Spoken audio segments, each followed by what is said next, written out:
Cora O. Childhood and adolescent obesity have reached epidemic levels in the U.S., affecting the lives of millions of people. This is according to Dr. Sequoia, Associate Professor with a PhD in Medical Microbiology in the journal Global Pediatric Health, published in 2019. Everyone in this room has thought about their eating habits and how it may affect their bodies. The Minnesota Department of Education should require a nutrition class before graduation.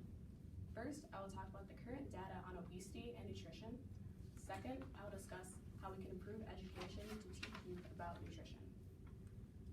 The survey shows that 16.7% of teenagers do not read nutrition labels. There are a few factors that go into this. One, the teenager's inability to read nutrition labels.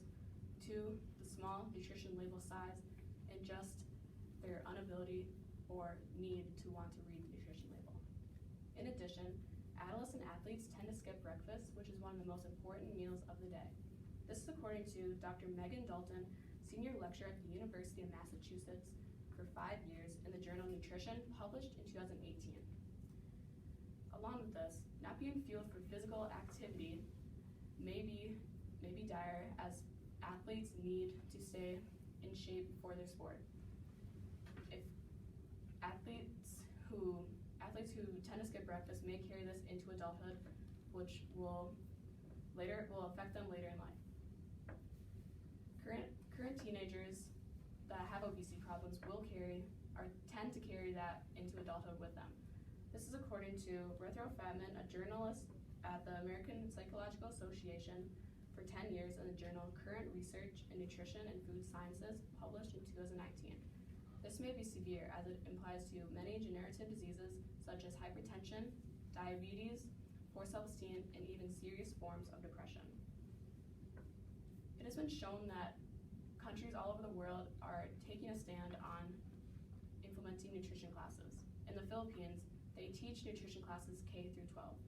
This is according to Adelia Jorso, supervising research specialist at the Department of Science and Technology for 7 years in the Malaysian Journal of Nutrition, published in 2020.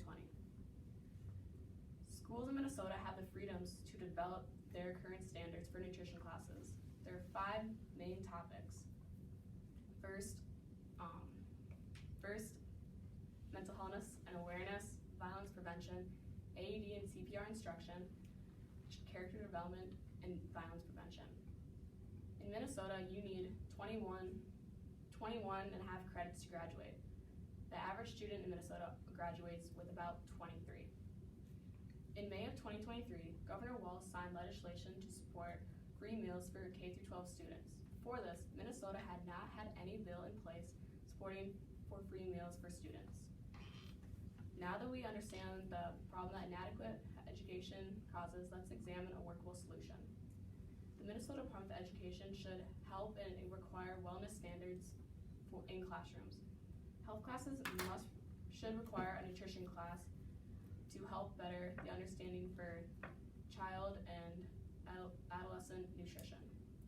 The free meals bill was the first legislation signed for Minnesota to implement free meals for students, yet students are still making improper decisions. Today we discovered that childhood and adolescent obesity have reached epidemic levels, and something must be done to slow the rising trend. The Minnesota Department of Education should require a nutrition class before graduation. Regardless of what decisions our leaders may or may not make, a healthier lifestyle can start with you.